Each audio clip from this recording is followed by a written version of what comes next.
The secret life of a Conway Twitty look-alike.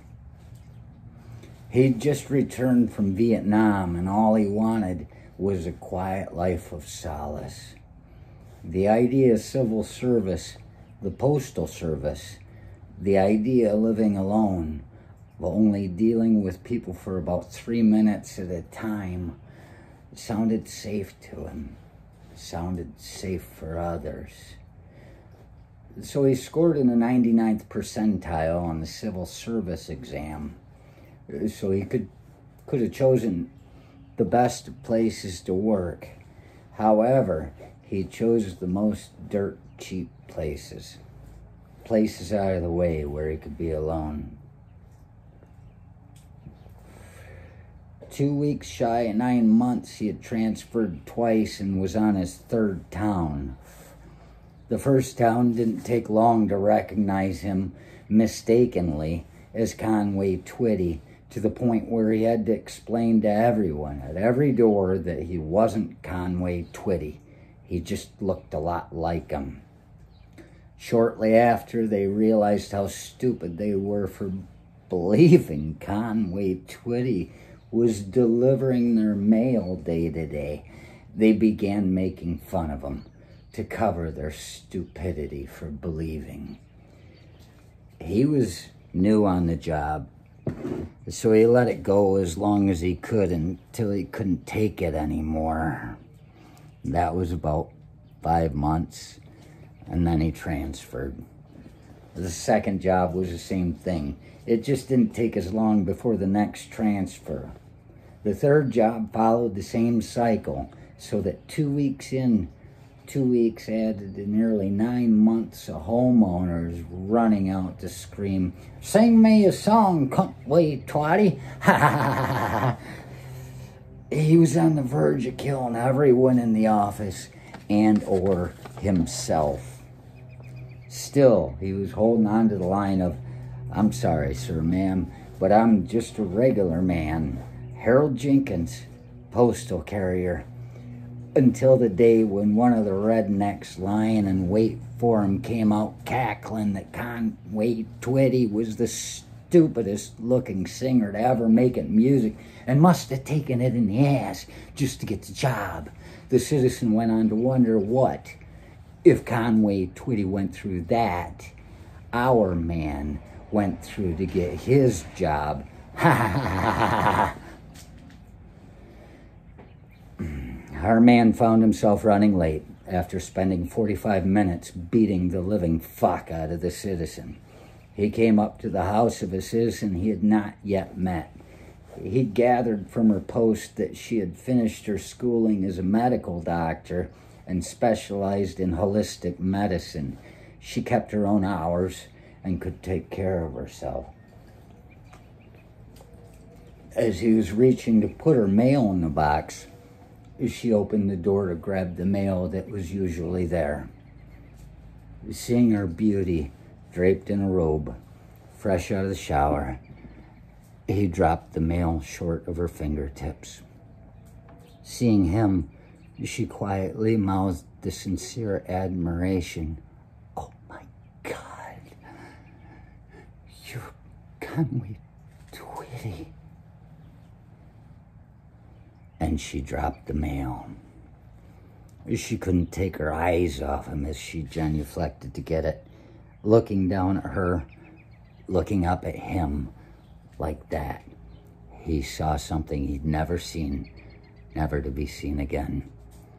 The drops of water on her chest invited the small beads of sweat that were forming. Together, they had the power to form dewy rivulets which trickled slowly, almost passionately.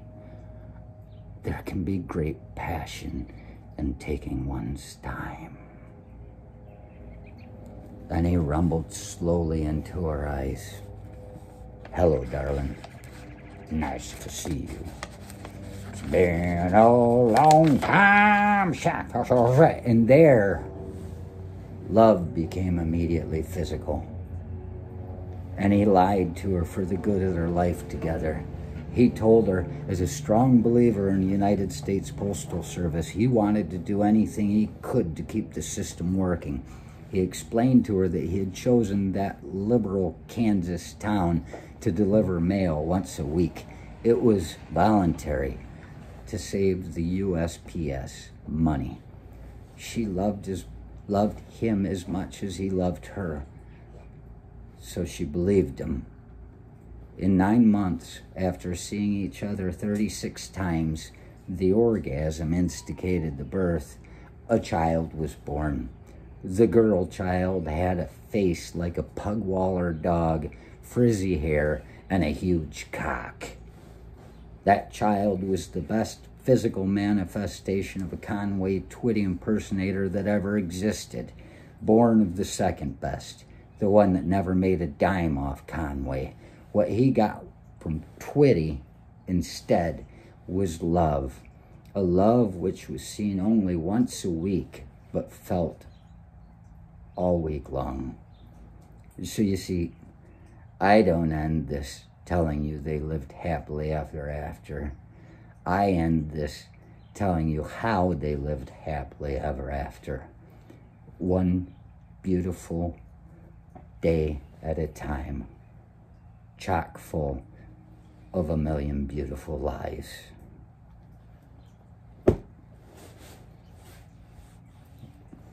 Bristol Tustin, based on the joke.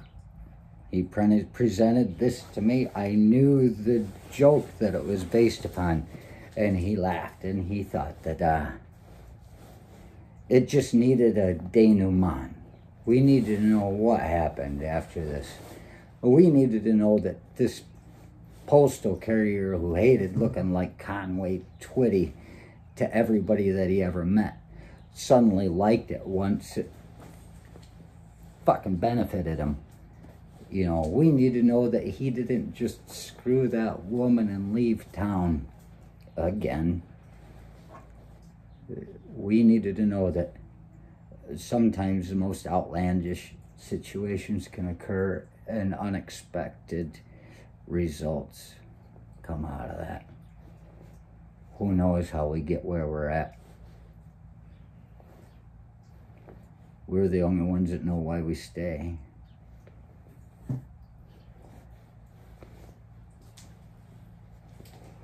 Do you remember where you were when you heard Conway Twitty died? See, that's a very fun thing for me because I didn't know it mattered. But D-Day and I, we were going to fish Alaska. Summer of '93. Drove to Seattle, walked the docks, got on a boat without a crew. This guy was just picking people up. That tells us that he's a crappy boat. It's hard to get on a good boat. Those people don't leave. You got an empty boat? Well, you better be just along for the ride. And we came up inland waters from Seattle through Canada.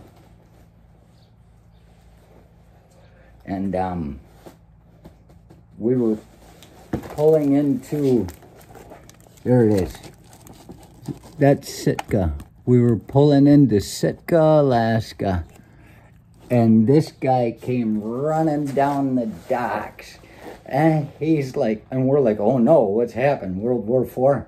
And he's, Conway Twitty died! And I was like, this guy's taking it pretty hard. But he had no idea how much his sorrow was going to bring joy to us all, because Bristol Tustin got to write a story about Conway Twitty. And the funny thing is, too, is since I got that, I looked at Conway Twitty pictures and I found one of his family, his adult kids with him, you know, him with his family. And there is one guy that doesn't look quite like a guy. It's his son. And he looks so much like that daughter with a huge cock that, like she would look, trying to look like a man and not pulling it off. It's a very interesting coincidence. And, yeah, look, hey, there's a picture of D-Day. That's when he was living under the bridge. We lost track of each other for a while. All right, I got no way to end this, you know. Hello, darling. Nice to see you. A long time since I've